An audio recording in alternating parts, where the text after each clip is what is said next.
आज हम लोग करने वाले हैं क्लास 10 हिंदी क्षितिज पार्ट 2। आज जो हम लोग करेंगे वो गद्य खंड का चैप्टर नंबर 2 है। पहला चैप्टर हम लोग किए थे नेताजी का चश्मा, अब दूसरा चैप्टर है बाल गोविंद भगत। इसको लिखने वाले लेखक का नाम रामवृक्ष बेनीपुरी है। बाल गोविंद भगत जो है सो एक सजीव रेखा चित्र है। उसमें उन्होंने गांव के एक सच्चे भक्त का सरल हृदय का मार्मिक चित्रण किया है। तो अब समझना ये जरूरी है कि रेखा चित्र किसे कहते हैं।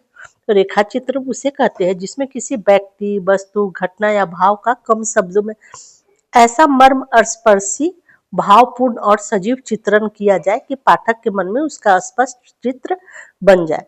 तब कहने का क्या मतलब, कोई व्यक्ति हो जिसका कि कोई घटना ऐसा हो जिसमें मतलब मर्म स्पर्शी मतलब दिल को छूने वाला, तक भावपूर्ण मतलब जिसमें भाव हो, करुणा का मतलब ऐसा सजीव चित्रण मतलब ऐसा इस तरह से लिख देना कि वो लगे कि जब पाठक उसे पढ़ रहा होगा तो उसके सामने उसका एकदम छवि जो है आपके सामने घूमने लगेगा कि सही में वो घटना आपके सामने ही घट रही है। इसे क्या हम लोग बोलते हैं, इसे हम लोग बोलते हैं रेखा चित्र बोलते हैं। तो इस रेखा चित्र को लिखने वाले लेखक का नाम क्या है, रामवृक्ष बेनीपुरी है। तो हम लोग थोड़ा सा लेखक परिचय भी समझ लेते हैं, फिर हम लोग चैप्टर को पढ़ना शुरू करेंगे। तो लेखक परिचय में हमें क्या क्या लिखना है, जीवन परिचय, रचनाएं, उनकी साहित्यिक विशेषताएं और भाषा शैली उनकी क्या थी। तो हम लोग शुरू करते हैं जीवन परिचय पढ़ना। किनके, रामवृक्ष बेनीपुरी का जन्म बिहार के मुजफ्फरपुर जिले के बेनीपुरी गांव में 1899 में हुआ। माता पिता का निधन बचपन में ही हो जाने के कारण जीवन के आरंभिक वर्ष अभावों, कठिनाइयों और संघर्षों में बीता। 10वीं तक की शिक्षा प्राप्त करने के बाद वे सन 1920 में राष्ट्रीय स्वाधीनता आंदोलन में सक्रिय रूप से जुड़ गए, कई बार जेल भी गए।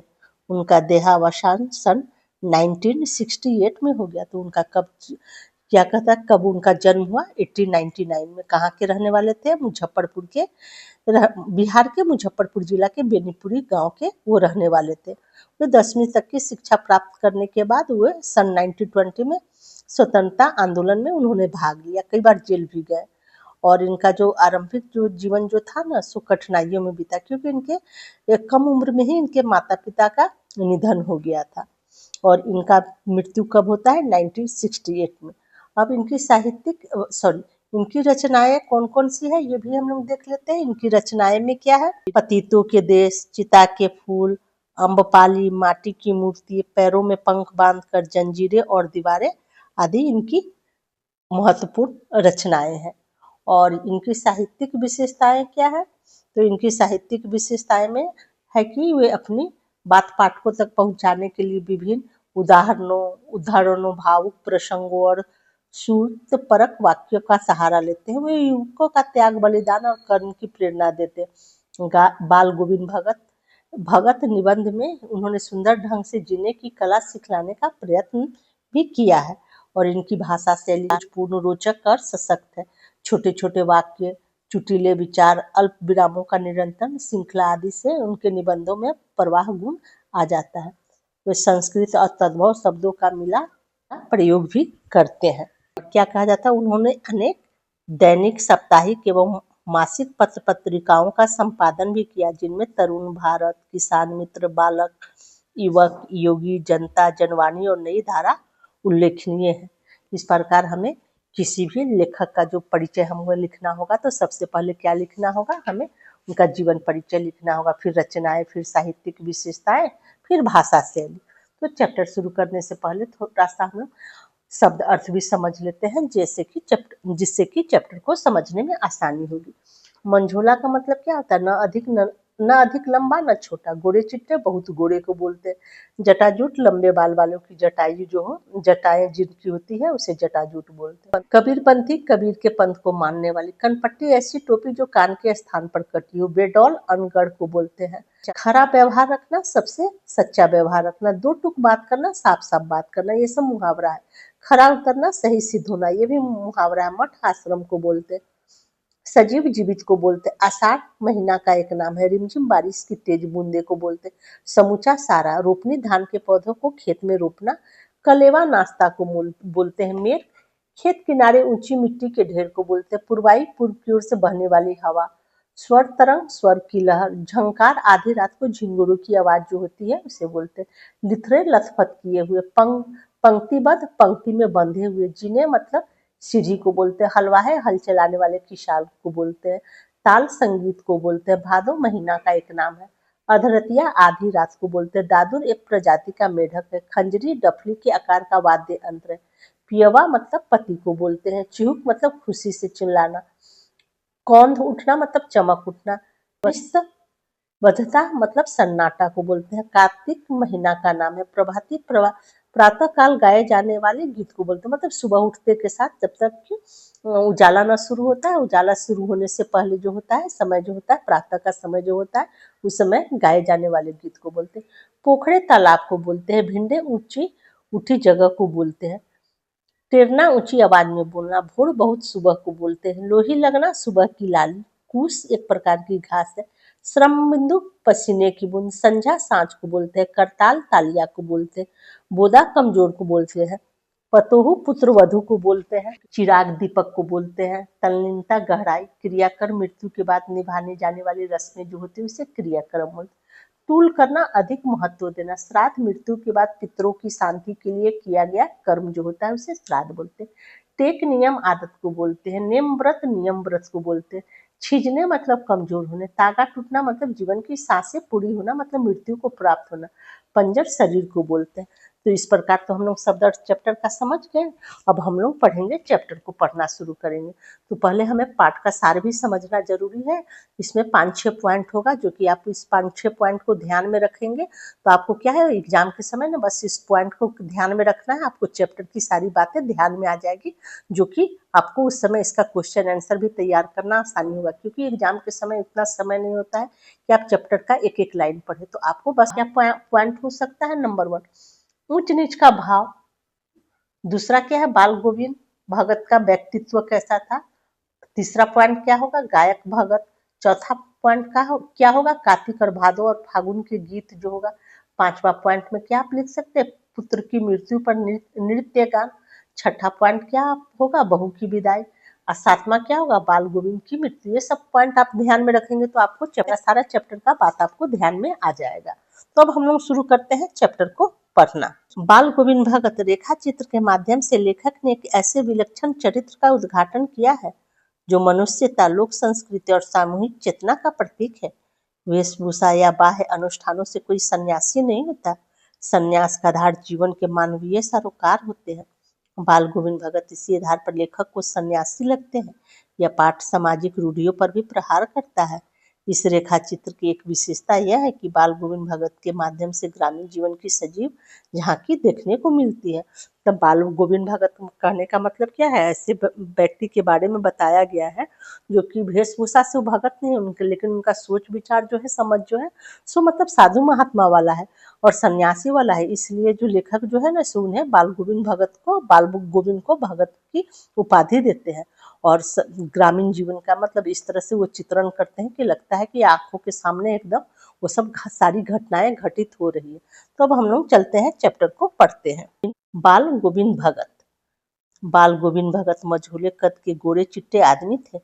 60 से ऊपर के ही होंगे। बाल पक गए थे। लंबी दाढ़ी या जचा जूठ तो नहीं रखते थे, किंतु हमेशा उनका चेहरा सफेद बालों से ही जगमग किए रहता। कपड़े बिल्कुल कम पहनते, कमर में एक लंगोटी मात्र और सिर में कबीर पंथियों की कनपट्टी टोपी। जब जाड़ा आता तो एक काली कमली ऊपर से ओढ़े रहते। मस्तक पर हमेशा चमकता हुआ रामानंदी चंदन, जो नाक की एक छोर से ही औरतों की टीके की तरह शुरू होता, गले में तुलसी की जड़ों की बेडौल माला बंध रहता।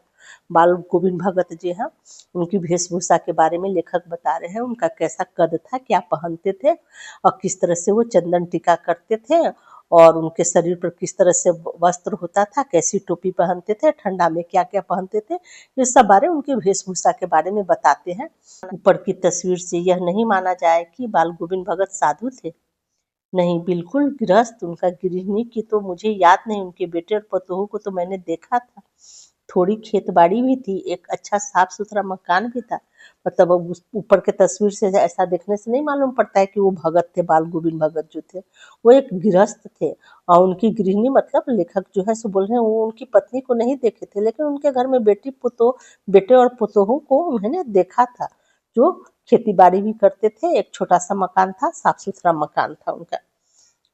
किंतु खेती बाड़ी करते, परिवार रखते भी बाल गोविंद भगत साधु थे। साधु की सब परिभाषाओं में खरे उतरने वाले, कबीर को साहब मानते थे, उन्हीं की गीतों को गाते, उन्हीं के आदेशों पर चलते, कभी झूठ नहीं बोलते, खरा व्यवहार रखते, किसी से भी दो टूक बात करने में संकोच नहीं करते, न किसी से खामाखा झगड़ा मोल लेते, किसी की चीज न छूते, बिना पूछे व्यवहार में न लाते। इस नियम को कभी कभी इतनी बारीकी तक ले जाते कि लोगों को कुतूहल होता।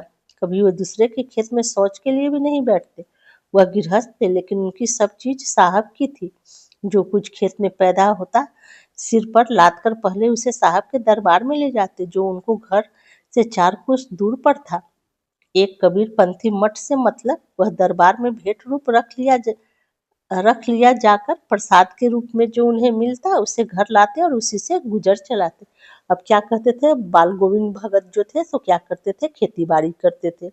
वो साधु के मतलब साधु की तरह ऐसा नहीं था कि वो इधर उधर घूमते थे, लेकिन वो गृहस्थ थे इसलिए घर का काम भी करते थे। वो क्या थे, कबीर को साहब मानते थे। साहब का मतलब क्या है, भगवान मानते थे, उन्हीं के गीत गाते थे, उन्हीं के आदेश पे चलते थे, झूठ नहीं बोलते थे, कि सबके साथ एकदम अच्छा व्यवहार रखते थे, जो होता था मुंह पर ही बोलते थे, किसी से कुछ बोलने में संकोच नहीं करते थे, किसी से लड़ाई झगड़ा झगड़ा भी नहीं करते थे, किसी का चीज भी बिना मतलब पूछे उनसे वो नहीं करते। किसी यहाँ तक कि किसी के खेत में शौच अगर पोटी उटी करना होता तो वो भी नहीं करते थे। ये सब चीज देखने से ऐसा लगता था कि वो सही में एक साधु वाला मतलब साधु संत वाला भगत वाला उनमें मतलब स्वभाव था, ऐसा था उनका चरित्र जो था सो। लेकिन क्या करते, खेत में जो फसल होता ना तो वो क्या करते, अपने सर पे रखते और मठ में जाके दे आते थे, और प्रसाद के रूप में जो उन्हें मिलता थोड़ा सा मठ में उस अनाज को रख लिया जाता, थोड़ा बहुत इनको दे दिया जाता था, वही लाते थे, उसी से घर परिवार उनका चलता था। पर मैं तो मुग्ध था उनके मधुर गान पर, जो सदा सर्वदा ही सुनने को मिलते। लेखक बोल रहे हैं ये सब जो इनका बात व्यवहार था, इनका रहन सहन जो था, इस पर लेखक जो थे सो बोलते हैं कि वो मुग्ध हो जाते थे, उनका उनको बहुत अच्छा लगता था, उनका हर चीज बहुत अच्छा लगता था लेखक को। लेखक को कबीर का गाना भी सुनने को मिलता था। कबीर के वे सीधे साधे पद जो उनके कंठ से निकलकर सजीव उठते थे, और कबीर का वो पद हमेशा गाते रहते थे, ऐसा गाते रहते थे जैसे लगता था कि सही में वो एकदम पद जो है सो सजीव हो उठता, मतलब ऐसा ही मालूम पड़ता था। आषाढ़ की रिमझिम है, समूचा गांव खेतों से उतर पड़ा है, कहीं हल चल रहे हैं, कहीं रोपनी हो रही है। आषाढ़ मतलब बरसात का मौसम है, एक महीना का नाम होता है आषाढ़। आषाढ़ में क्या होता है, बारिश होती है, तो बारिश हो रही है समूचा गांव में। समूचा गांव जो है सब खेतों में लोग चलाया है, मतलब उस समय खेती करते हैं।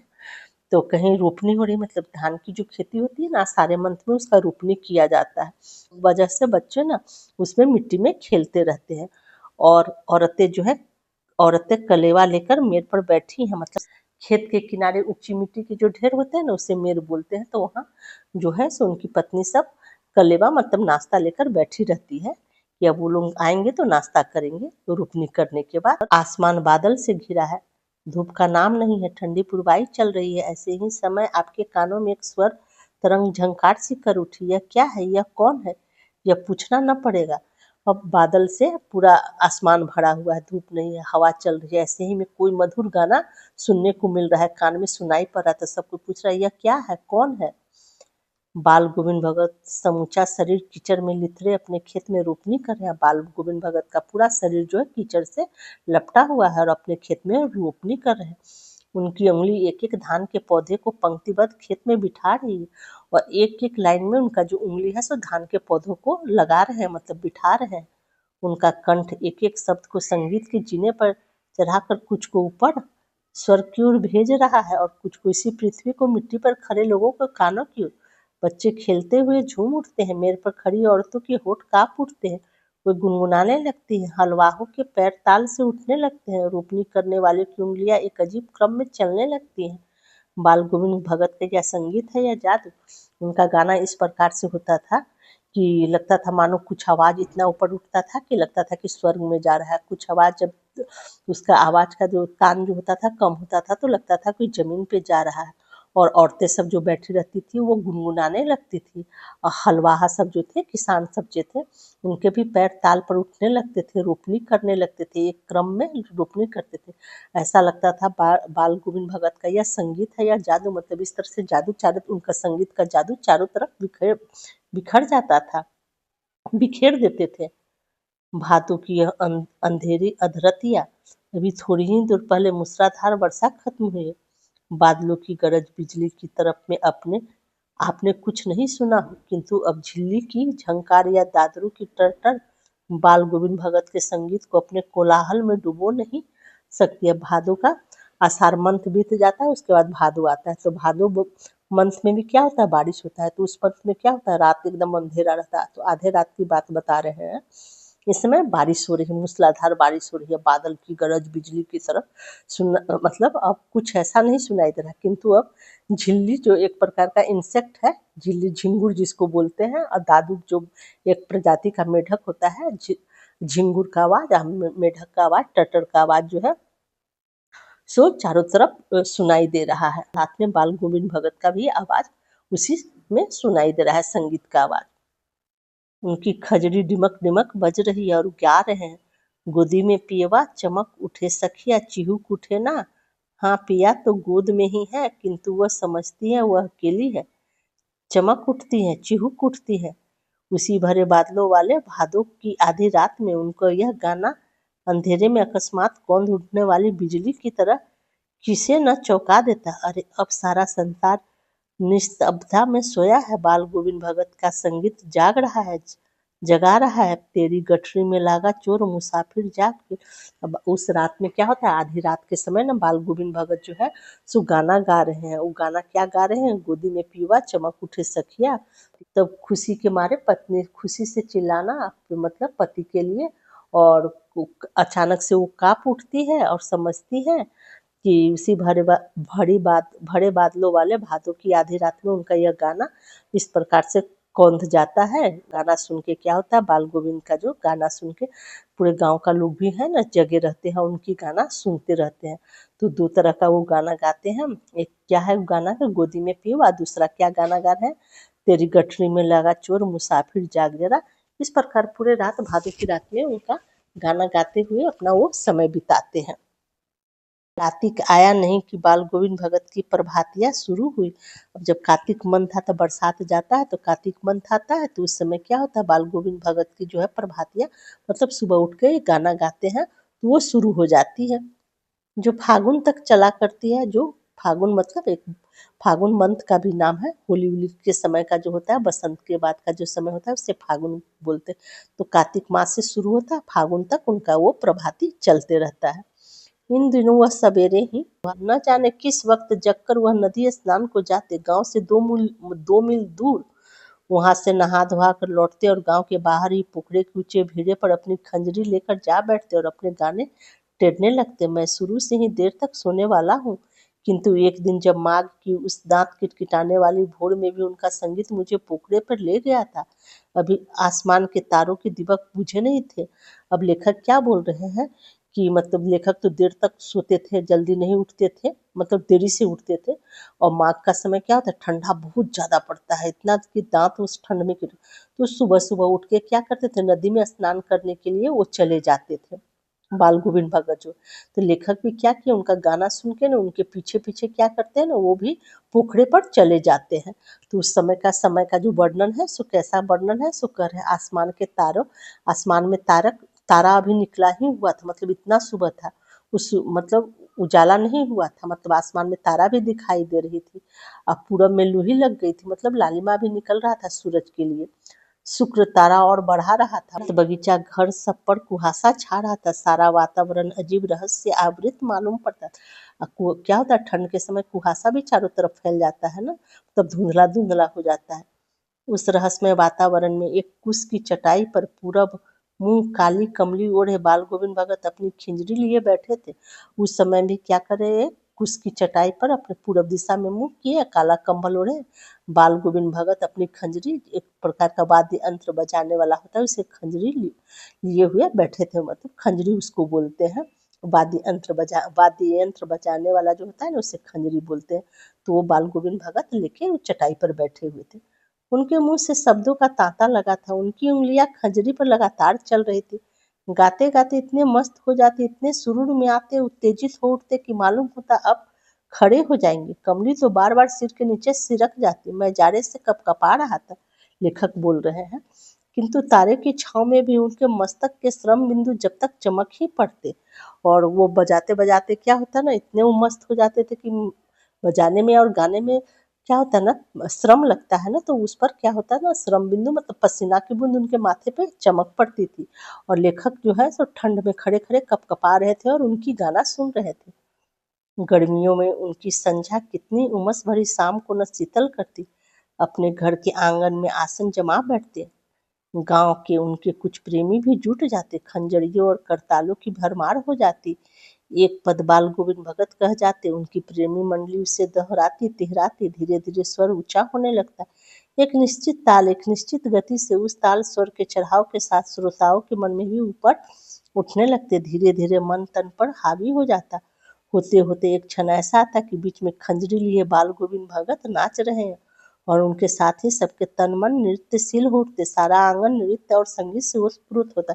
और गर्मियों में शाम के समय क्या होता था ना, तो शाम को शीतल करने के लिए क्या करते थे, अपने घर आंगन में आसन जमा लेते थे। अब कुछ लोग जो गाना के शौकीन होते थे वो भी जुट जाते, खंजरिया बजाने लगते, बाल गोविंद गाने लगते थे। और क्या होता था, लोग सब भी जो प्रेमी मंडली जो थे उनके, वो भी चले आते थे, सब गाना को दोहराते तिहराते। कभी स्वर ऊंचा होता, कभी ताल एक निश्चित गति में होती। ताल के उतार चढ़ाव के साथ लोग के सुनने वाले भी, उनका मन भी ऊपर उठने लगता था, मतलब वो लोग भी खुश हो जाते थे। और एक क्षण ऐसा आता था कि खंजरी लिए बाल गोविंद भगत नाच करने लगते थे, नृत्य करने लगते थे। बाल गोविंद भगत की संगीत साधना एक चरम उत्कर्ष उस दिन देखा गया जिस दिन उनका बेटा मरा। इकलौता बेटा था वह, कुछ सुस्त और उबोदा सा था, मतलब कमजोर और मतलब सुस्त था, मतलब उनका बेटा जो था।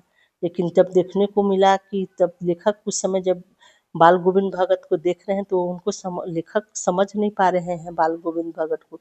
उनका एक अलग ही बाल गोविंद भगत का रूप उनको देखने को मिलता है।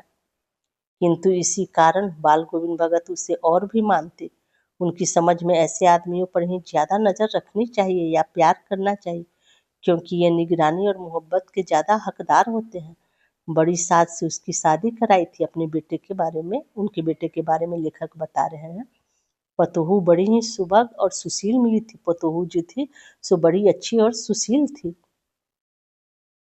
घर की पूरी प्रबंधिका बनकर भगत को बहुत ही कुछ दुनियादारी से निवृत्त कर दिया था उसने। मतलब पुतोह इतनी अच्छी थी कि घर का पूरा जिम्मेवारी संभालती थी, या कुछ कुछ काम इस तरह से कर देती थी कि भगत जी जो थे, मतलब बाल गोविंद भगत जी थे, सो उस काम से निवृत्त हो गए थे, मतलब उनको नहीं करना पड़ता था। उनका बेटा बीमार है, इसी खबर रखने की लोगों को कहाँ फुर्सत, किंतु मौत तो अपनी और सबका ध्यान खींच कर ही रहती है। लेकिन बीमार थे तब तक भगत जी के, जब बेटा बीमार था तो किसी का ध्यान नहीं गया, जब उनके बेटा का मृत्यु होता है तो सबका ध्यान उस ओर चला जाता है। हमने सुना बाल गोविंद भगत का बेटा मर गया, कुतूहल बस उनके घर गया। लेखक बोल रहे हैं, उनको जब पता चला देखकर दंग रह गए। बेटे को आंगन में एक चटाई पर लिटाकर एक सफेद कपड़े से ढाक रखा है, मतलब बाल गोविंद भगत जो है सो आंगन में बेटे को चटाई पर लिटाए हैं, एक सफेद कपड़ा से ढक दिए हैं। वह कुछ फूल तो हमेशा ही रोपते रहते हैं, उन फूलों में से कुछ तोड़कर उस पर बिखरा दिए। कुछ फूल वो अपने घर के अगल बगल में फूल का पेड़ लगाए हुए थे, उस पर से कुछ फूल लाए और अपने बेटे के सौ पर वो फूल को बिखरा देते हैं। फूल और तुलसी दल भी, फूल के साथ साथ तुलसी दल भी बेटे के सौ पर रख देते हैं। सिराहने एक चिराग जला रखा है। सिराहने क्या है, एक चिराग मतलब दिया जला दिए हैं। और उसके सामने जमीन पर ही आसन जमाए गीत गाए चले जा रहे। वही पुराना स्वर, वही पुराने तल्लीनता। घर में पतोहू रो रही है, जिसे गांव की स्त्रियां चुप कराने की कोशिश कर रही है, किंतु बाल गोविंद भगत गाए जा रहे हैं। हाँ, गाते गाते कभी कभी पतोहू के नजदीक भी जाते हैं और उसे रोने के बदले उत्सव मनाने को कहते। आत्मा परमात्मा के पास चली गई है, विरहनी अपने प्रेमी से जा मिली। भला इससे बढ़कर आनंद की कौन बात है। मैं कभी कभी सोचता, ये पागल तो नहीं हो गए। किंतु नहीं, वो जो कुछ कह रहे थे उसमें उनका विश्वास बोल रहा था। वह चरम विश्वास जो हमेशा ही मृत्यु पर विजयी होता है आया है। अब क्या लेखक बता रहे हैं कि वो जो देख रहे हैं उनके घर का जो माहौल है, तो उनकी पुतोहू जो है सो रो रही है, गांव की स्त्रियां चुप कर आ रही।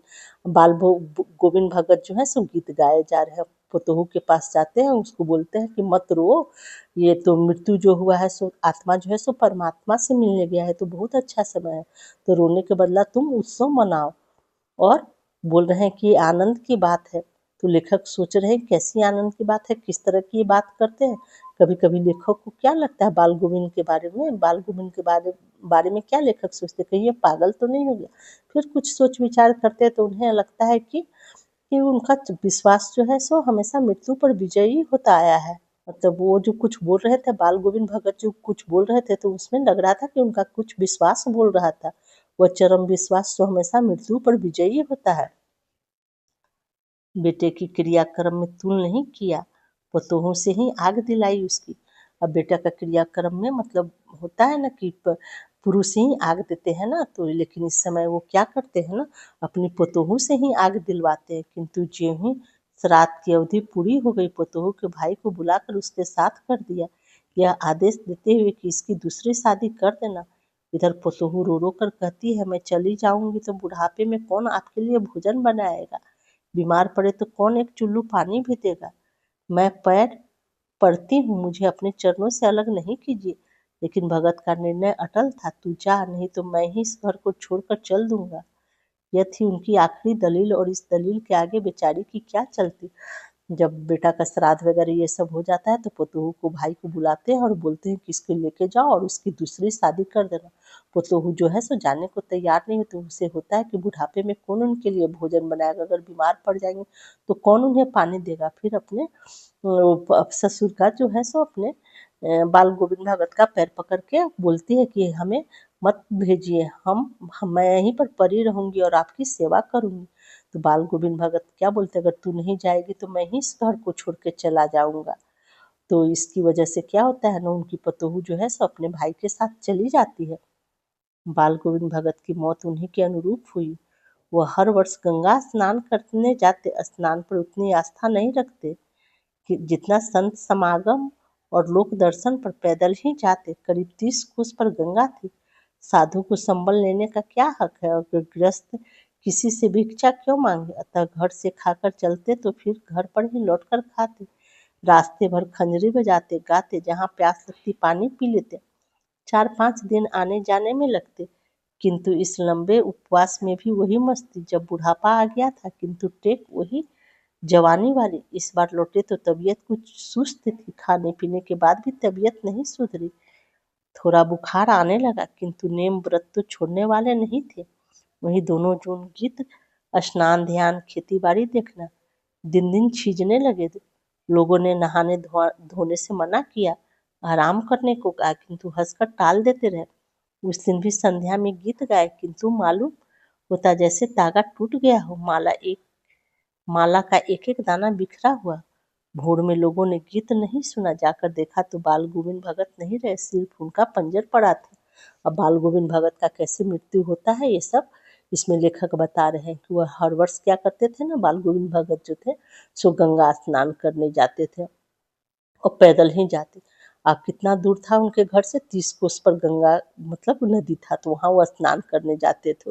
और क्या था ना, वो गृहस्थ थे, किसी से भिक्षा वगैरह वो नहीं मांगते थे, जो घर से खाकर चलते फिर घर लौट कर आते थे तभी ही खाते। रास्ता भर खंजरी बजाते जाते, और कहीं प्यास लगता तो पानी पी लेते। 4-5 दिन जाने आने में लगता। इस लंबे उपवास में भी उनका वही मस्ती होता था। रास्ता में कुछ खाते पीते नहीं थे, उपवास जैसा हो जाता था, फिर भी उनका मस्ती उसमें कमी नहीं होता था। वैसे ही गाना बजाते गाते उते जाते। लेकिन अब क्या हो गया था ना, बुढ़ापा आ गया था। इस बार वो लौटे ना तो कुछ सुस्त थे, मतलब उनका शरीर साथ लग रहा था, नहीं दे रहा था। खाने पीने के बाद भी थोड़ा उनका तबीयत जो था सो सुधरा नहीं, थोड़ा बुखार भी आने लगा। लेकिन क्या था ना, वो नियम व्रत अपना नियम निष्ठा वो छोड़ने वाले नहीं थे। वो दोनों जो गीत स्नान ध्यान खेती बाड़ी सब करते थे। नहाने धोआने से सब मना किया, आराम करने को कहा तो वो हंसकर टाल देते। उस दिन संध्या के समय भी वो गीत गाए, पता, किंतु मालूम होता कैसे तागा टूट गया, मतलब पता ही नहीं चला कि कैसे उनकी मृत्यु हो गई। माला का एक एक दाना बिखरा हुआ, मतलब वो जो माला पहने थे उनका एक एक दाना बिखर गया था, मतलब मूर्ति मृत्यु उनकी हो गई थी। भोर में लोगों को वो प्रभाती नहीं सुनाई दिया तो उन्हें लोग को आश्चर्य हुआ कि आखिर क्या हुआ। जाकर लोग देखते हैं तो बाल गोविंद भगत नहीं रहे, अब उनका केवल शरीर पड़ा हुआ, मृत शरीर पड़ा हुआ था। इस प्रकार ये चैप्टर यहीं पर समाप्त होता है। नेक्स्ट वीडियो में हम लोग इस चैप्टर का प्रश्न और अभ्यास करेंगे।